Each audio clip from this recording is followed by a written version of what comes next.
Hermanos y hermanas, sean ustedes muy bienvenidos a una nueva clase de nuestro ciclo Hogar Cristiano y Consejería. En el día de hoy compartiremos la clase relacionada con la comunicación. Así que vamos a ver a través de unas diapositivas y vamos a ir compartiendo paso a paso la enseñanza de este día. Nuestra lección de hoy se llama Aprender a comunicarse. Y cuán importante es, amables alumnos y hermanos, que nosotros en el transcurrir de nuestra vida y en nuestra relación familiar, y no solo familiar, sino que también con todos los que circundan en nuestro entorno, aprendamos a comunicarnos. Gran parte de los consejeros matrimoniales concuerdan en que la base de todo buen matrimonio está en la capacidad de comunicarse de una forma eficaz. Y esto ciertamente que se sustenta, por otro lado, cuanto más difícil es la comunicación, mayores complicaciones podrán surgir en la relación. Por ello es que nosotros tenemos que buscar las herramientas que podemos hacer para mejorar nuestra comunicación. Y ciertamente que a través de la escritura nosotros encontramos algunas enseñanzas muy claras y que nos dice, por ejemplo, ahí en Eclesiastés 3:1, para todas las cosas hay sazón y todo lo que se quiere debajo del cielo tiene su tiempo. Es decir, en primer lugar, en el ciclo de la comunicación, nosotros tenemos que entender que no se puede entablar una buena comunicación si no hay un receptor, un transmisor y un medio de enlace o el canal de comunicación. Muchas veces en nuestro estilo de conversación solamente hay receptores. Nunca permitimos ni dejamos la oportunidad que ocurra una realimentación, una respuesta o un feedback, como se acostumbra a decir en estos tiempos. Y verdaderamente de esa manera no puede haber una buena comunicación. Cuando hay una buena comunicación, tienen que haber dos personas que interactúan y que hablan. Mientras uno habla, el otro escucha, cierra la boca. Luego el otro pone oído y le da la oportunidad a ir a su interlocutor para hablar. Y por cierto, el medio que se usa, el canal de enlace, también tiene que ser el adecuado. Imagínese usted dos personas que quieren comunicarse en medio ahí de una bulla, que en el estadio, por ejemplo, o en una discoteca, en fin, donde hay mucho ruido, ¿alguien entenderá? Donde hay muchos gritos, ¿alguien entiende? No. Entonces, todo lo que se quiere, a lo que yo le tengo afecto, a que le tengo cariño, a lo que yo amo, por lo que yo estoy dando mi vida, por lo que estoy luchando, por lo que estoy trabajando, todo lo que se quiere debajo del cielo tiene su tiempo. Para conversar hay que darse tiempo y un tiempo de calidad. Usted no puede decir, vamos a ir al cine y allí vamos a conversar. Nefasto. El día que a usted se le ocurra invitar a su compañera, a su compañero al cine, está haciendo pero la más absurda invitación. Porque para ver una película se ve muy bien solo. No se necesita compañía. Porque no hay que hablar, no hay que estar interrumpiendo. ¿Alguna vez usted ha estado en un cine sentado al lado de alguien que está comiendo cabritas? Lo único que usted quería y se estuvo, pero ahí cuestionando todo el rato, ¿para qué pagué para escuchar a este comiendo cabritas? Entonces, es una muy mala invitación. O bien dice, mira, hay una serial muy buena, sentémonos, colocamos unas papitas fritas, conversamos y vemos la serial. Tampoco sirve. Mire, la mejor manera de conversar es que no haya nada que los moleste, que estén callados. Por último, pueden colocar una música de fondo, pero muy suave, de modo que amenice esa conversación. Pero el tiempo de calidad es muy, muy, muy importante. Usted puede hablar 5 minutos en un tiempo dedicado a esa temática y se va a solucionar todo lo que usted tiene planificado. Pero si usted está con distracciones y no busca el espacio, el tiempo y el lugar para esa conversación, no va a tener ningún efecto. Y eso téngalo por seguro. Establezca un tiempo para conversar diariamente con su cónyuge. Generalmente esto ocurre después de la jornada de trabajo, al llegar a casa, cuando se está compartiendo en la mesa y se le pregunta a los hijos cómo te fue, en fin, y como en los tiempos en los cuales estamos viviendo andan todos con el teléfono en la mano, créame que es ridículo sentarse a tomar once y todos con el celular en la mano. Entonces es cuando los padres tienen que empezar a imponer orden y autoridad. A la hora de comida, los teléfonos se quedan en el dormitorio y aquí conversamos. Y el que no tiene tema que conversar, entonces significa que está viviendo muy lejos y muy aislado de la familia. Y ahí hay un punto muy importante que los padres tienen que poner atención. Si los hijos no interactúan con sus padres, entonces quiere decir que están encontrando cosas fuera del hogar que les llaman más la atención y que cautivan su tiempo. Por eso que no quieren conversar con los padres a la hora de la comida, a la hora del almuerzo ni a la hora del desayuno, porque se van a su pieza, a su teléfono y conversan todo el día con sus relaciones extra del hogar. Y ahí hay una preocupación, el tiempo de calidad. Ahora, ¿qué podemos hacer? Bueno, hay algunas herramientas que nosotros podemos hacer para mejorar. Especialmente esto es cuando en un grupo hay personas que son pero muy airados frente a los problemas que se suscitan. Todos lo solucionan con gritos, todos lo solucionan ahí con pelea. Pero ¿qué nos enseña la palabra de Dios? ¿Qué nos enseña el proverbista, este consejero sabio?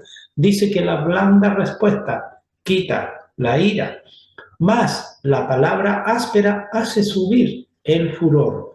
Nunca una conversación, una comunicación va a tener efecto y va a tener provecho si cada uno va subiendo de nivel, si cada uno gritonea más y gritonea más.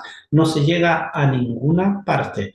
Todo termina con lo que hoy en día se califica de violencia intrafamiliar. Y les puedo decir una cosa, he vivido experiencias de esa naturaleza y como hijo de Dios, no he tenido ningún temor ni ninguna duda de llamar a la policía cuando veo en medio de un hogar violencia intrafamiliar. Una cosa es que las personas quieran seguir a Cristo y otra cosa muy distinta es permitir el menoscabo, el menosprecio, la violencia y el daño sin límite. Eso no puede ser. Viví en mi niñez, en mis tiempos de adolescencia, tengo 60 años, viví esa problemática de ver mujeres que llegaban adoloridas buscando un consejo donde el pastor, y el pastor lo único que les decía era que había que orar. Escuchen bien lo siguiente, las cosas espirituales se disciernen espiritualmente, pero las cosas del diablo, al diablo con las herramientas del diablo. Si el hombre es un hombre violento, además propenso al alcoholismo, no va a entender con una oración. A ese hombre hay que aplicar la ley. Es la única manera de cómo se le aplaca la ira. Así que en eso también ustedes tienen que tener mucho cuidado. Ahora, ¿qué nos señala cuando hablamos en forma agresiva? El riesgo, por cierto, que es mucho mayor. terminamos alejándonos de quien amamos y podemos terminar influenciando a nuestros hijos a actuar de igual forma. Y si está nervioso antes de hablar, hay dos caminos.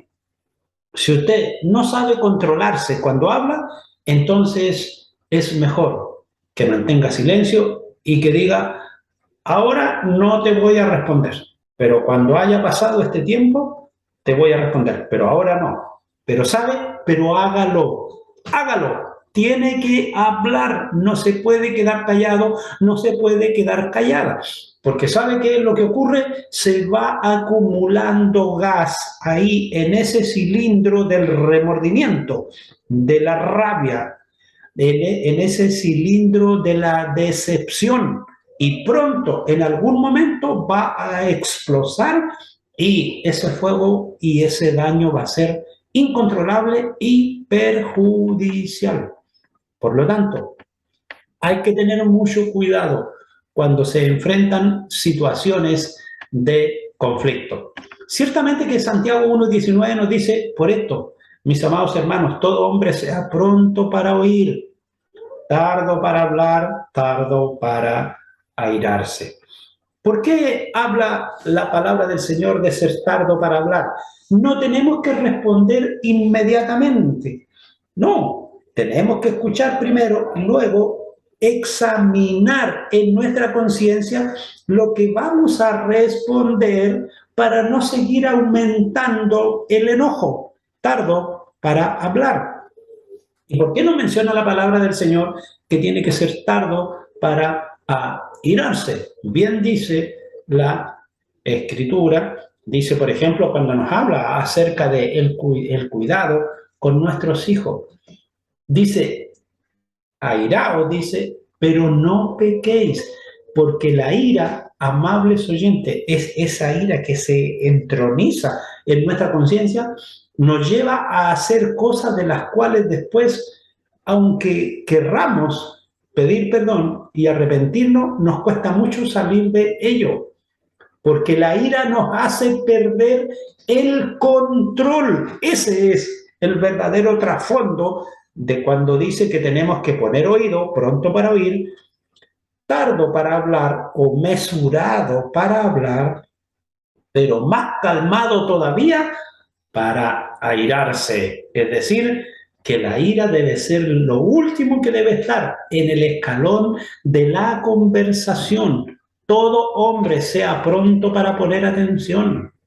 Hay que escuchar primero y no empezar a hablar sin antes oír razones.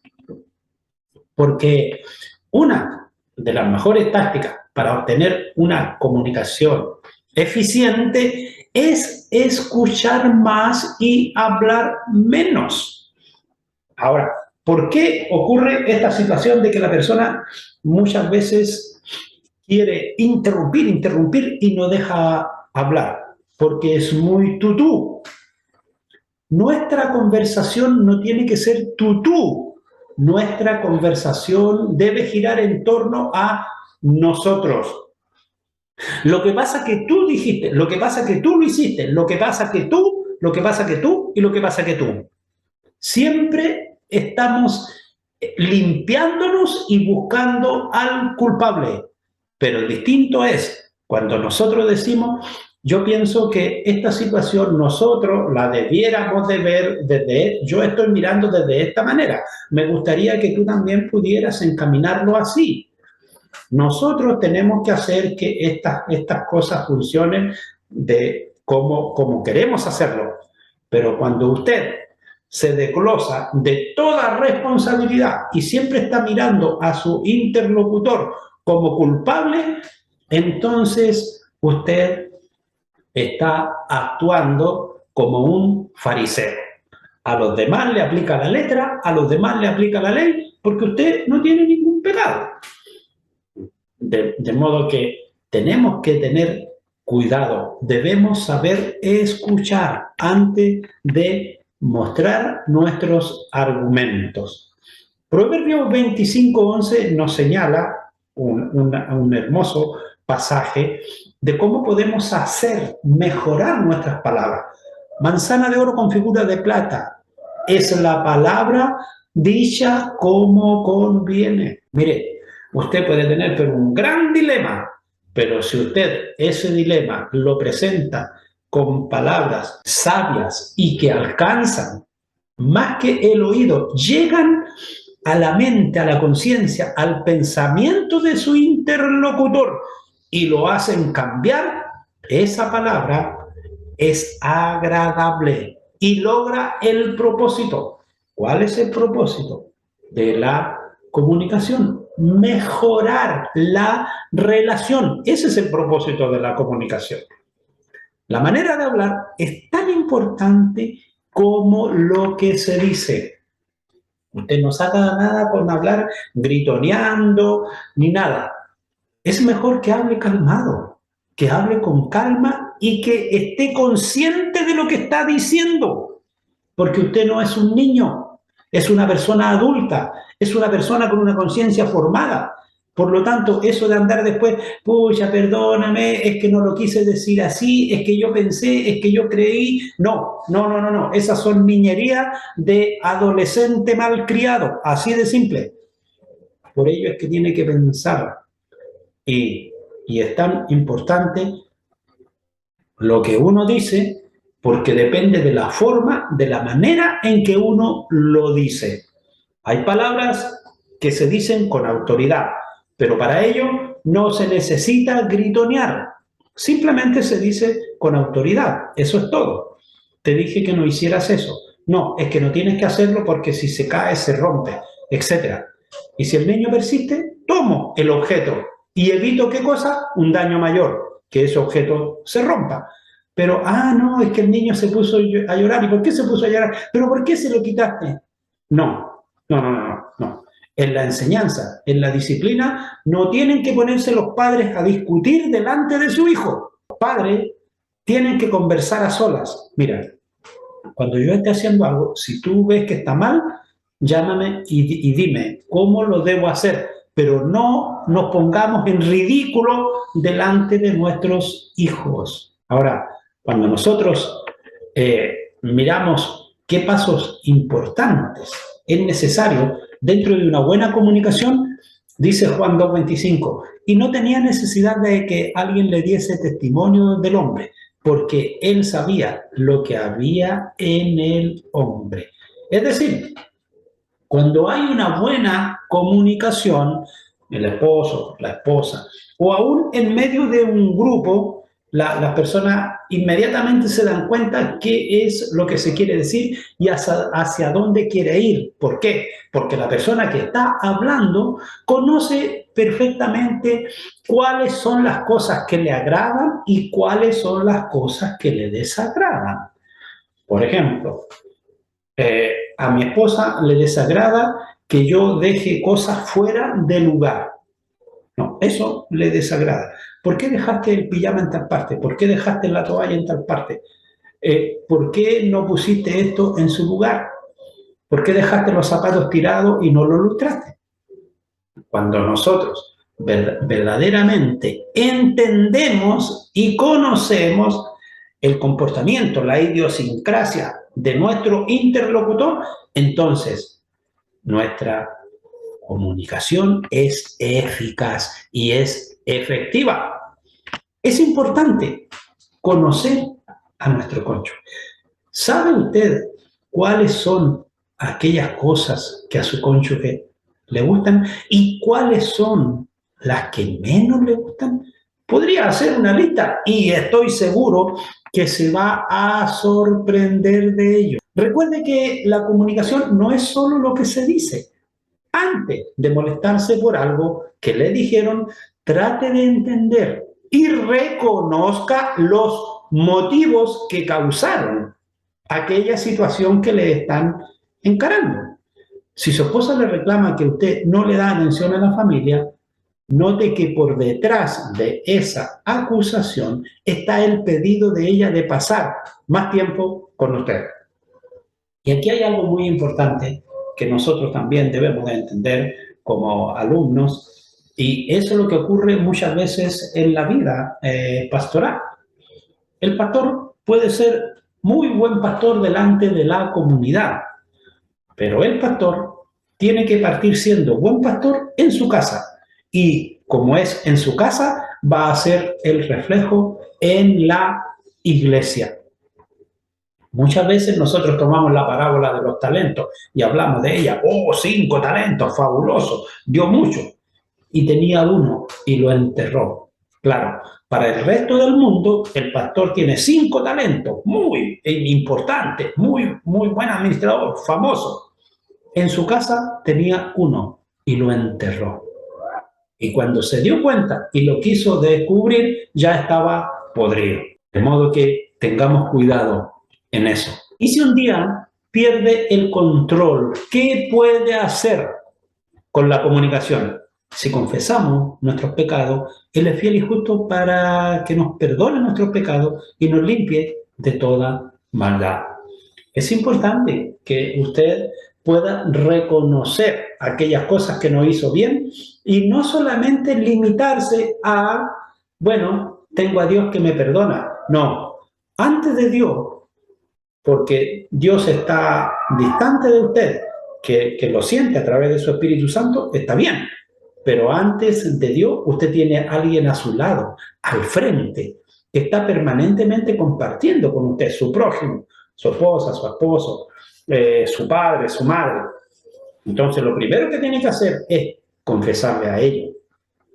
Porque bien señala la Escritura que no puede ir después como santurronamente a la casa de Dios a rendir culto si usted está enojado con su hermano. ¿Cómo va a dar una ofrenda? Está cometiendo ahí hipocresía y eso no es agradable a los ojos de Dios. Reconocer el error y perdonarse mutuamente puede ser el comienzo de un diálogo reparador. Nunca lo olvide.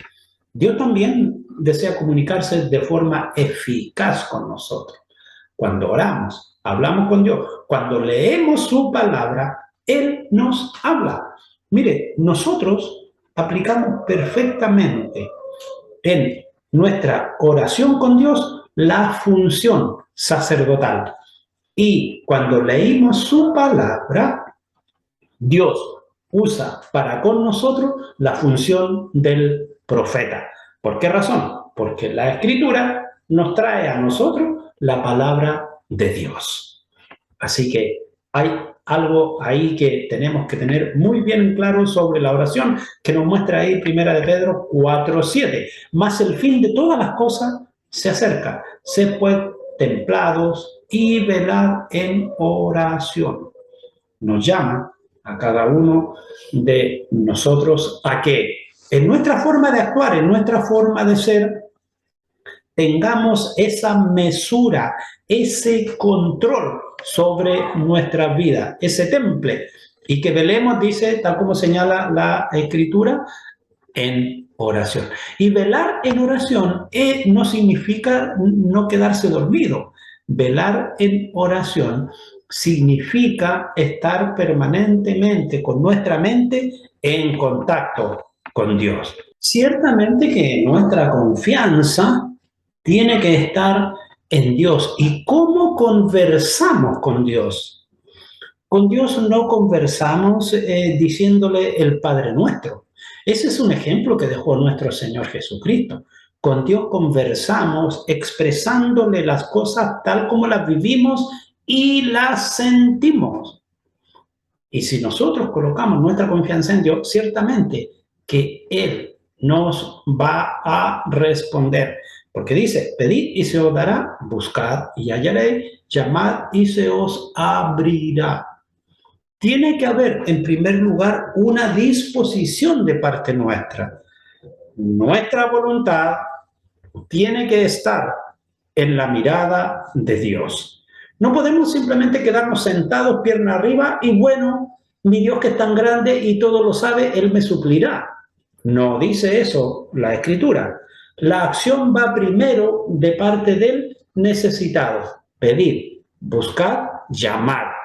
Y luego viene la respuesta de parte de Dios. En 1 de Tesalonicenses 5:17 nos señala la palabra del Señor al orar sin cesar. ¿A qué se refiere esto?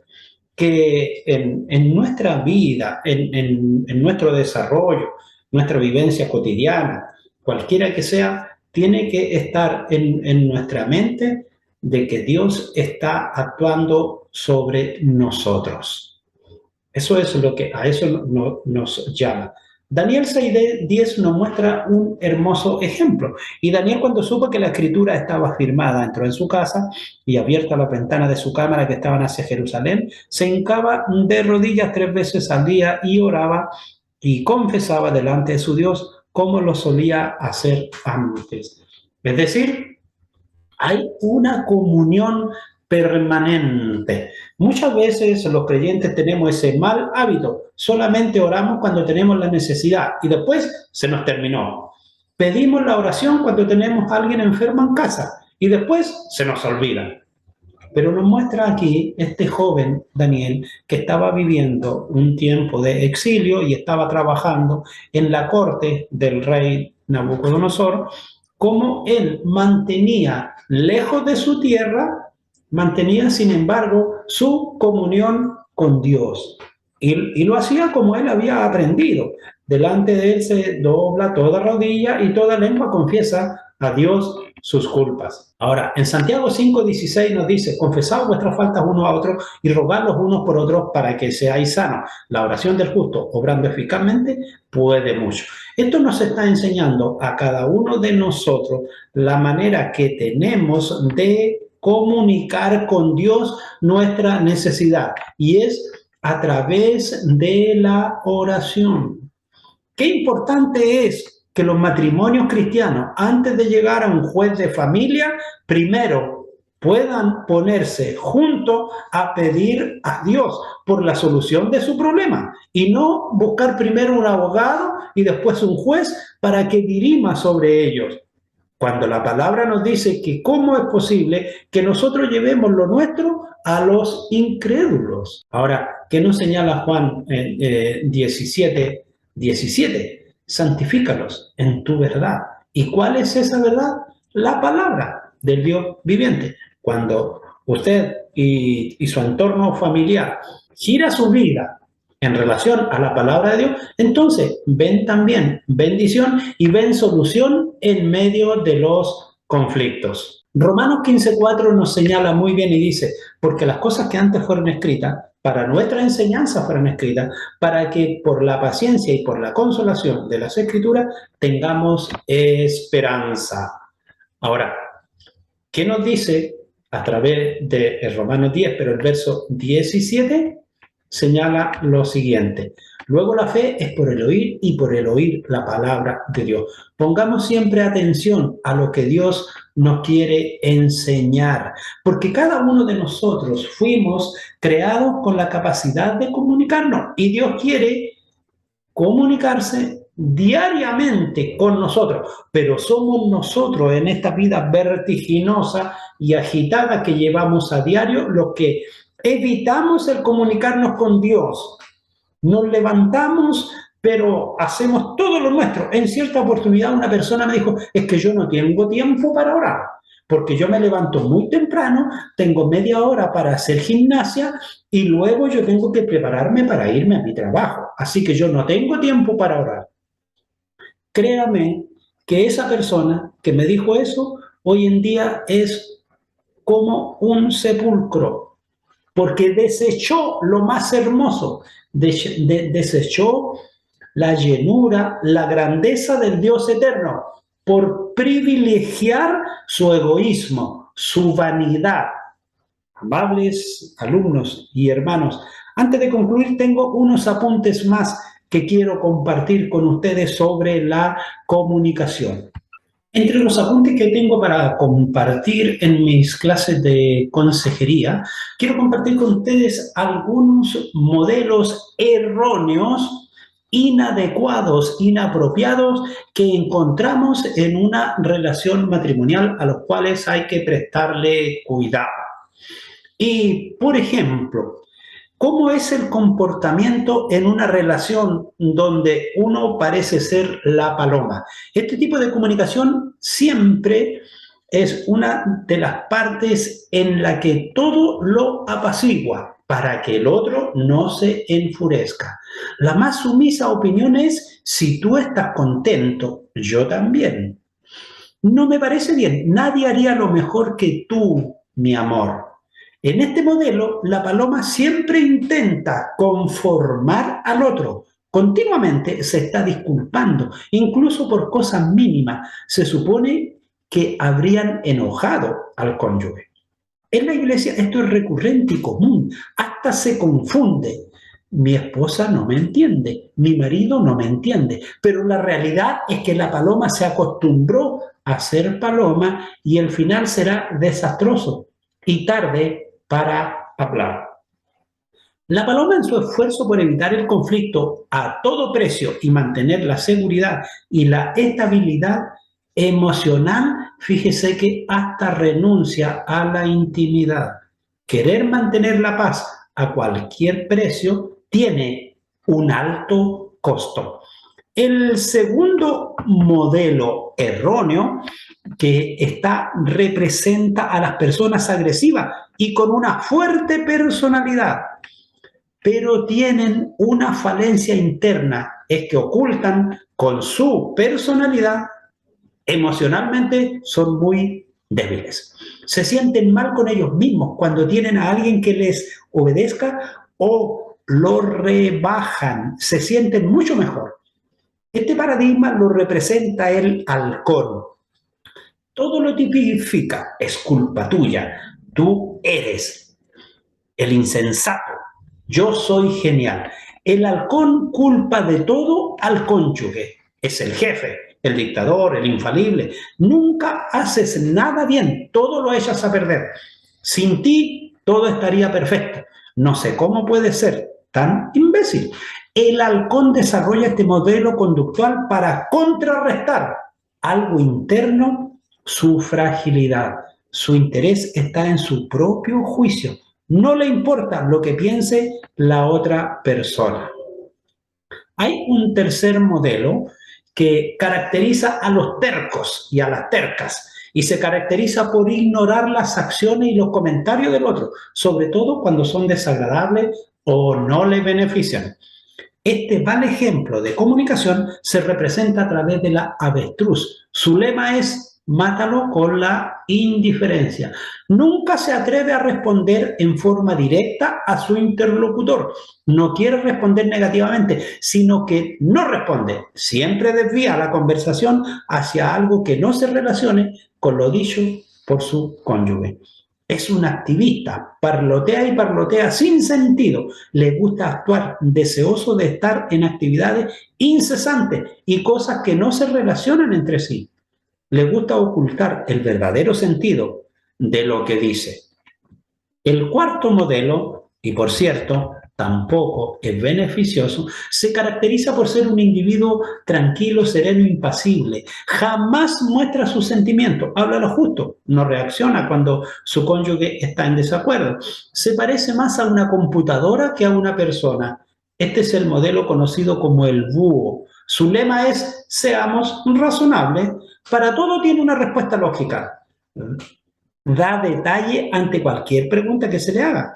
Es tan dogmático que quien no los conoce puede decir: ¿cómo es posible que lo cataloguen así? Por lo general se consideran inteligentes y razonables. Se sienten halagados por no expresar sus emociones. Cuando hay algarabía, espera que ésta pase para desahogar sus opiniones. Y fíjese que muchos de ellos, por cierto, se aferran también a la Biblia. Por ejemplo, la paloma dice: si es posible y en cuanto dependa de ustedes, vivan en paz con todo. Y así muchas veces llegan a los 10, a los 15 años y ¡pum!, rompe, porque no quebró ese esquema de relación. El halcón habla con los salmos 54:5 o 94:23, o bien se tomará del enojo del Señor Jesús con los cambistas en el templo. El búho se aferra al Antiguo Testamento y cita a Isaías 1:18. Venid ahora y razonemos, dice el Señor. El avestruz seguirá el mismo patrón de Jonás. Y oró el Señor y dijo, Señor, ¿no era esto lo que yo decía cuando estaba en mi tierra? La verdad es que este tipo de modelos no ayudan en la relación familiar. Entonces, ¿qué es lo que hay que hacer? Cuando las personas entran en una relación conyugal, cuando quieren establecer un hogar, lo primero que tienen que ver es cuál es el patrón que traían de la casa. Y ese patrón en el hogar que quieren formar, tienen que desarraigarlo a como de lugar. Y también hay algo interesante que tenemos que ver para ir cerrando esta exposición, es el tipo de comunicación, el nivel de comunicación que se da muchas veces en la familia. Hay un nivel pésimo, que es solo el nivel informal. Es como ese típico saludo que escuchamos a veces hasta por la televisión. El buenos días, buenas tardes, el hasta luego, cuídate, te quiero, que te vaya bien. No hay más. El segundo nivel es un nivel informativo, donde se dan a conocer solamente hechos, pero no se llega a ningún trato de lo personal, no se trata de la pareja ni de los hijos, solamente informal de segundo. Pero el tercer nivel es el que pasa más allá de compartir los hechos. Este nivel se trata de saber lo que yo pienso. Es una plática intelectual, es donde interactúa el yo y el tú. Muchas personas muchas veces se quedan ahí pegados solamente en el nivel 1, en el 2, y nunca pasan en su vida al 3 y, por cierto, menos al 4.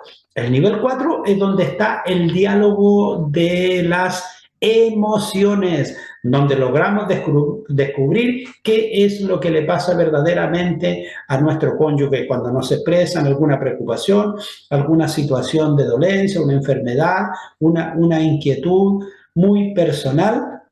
Entonces, ahí estamos en ese nivel de comunicación. Y lo cierto es que ese debe ser la comunicación que debiera de haber siempre en toda pareja. Una comunicación sincera y la verdad dicha con amor, es donde se acepta y, por cierto, también se aprende día a día. Quería compartir con ustedes estos apuntes porque son muy interesantes para que ustedes los puedan examinar. Y como bien señalábamos, fuimos creados con la capacidad de comunicarnos y Dios quiere comunicarse diariamente con nosotros. Así que al concluir esta lección podemos decir, con la ayuda de Dios quiero poner en práctica una buena comunicación en mi hogar. Deseo comunicarme con Dios en primer lugar diariamente por medio de la lectura de su palabra y de la oración. Ahora, ¿qué nos queda para pensar? Debemos de acostumbrarnos a hablar en tonos agradables, a usar un lenguaje puro y correcto y palabras bondadosas y corteses. Las palabras dulces, amables, son como el rocío y la suave lluvia para el alma. La Escritura dice que la gracia fue derramada en los labios de nuestro Señor Jesucristo.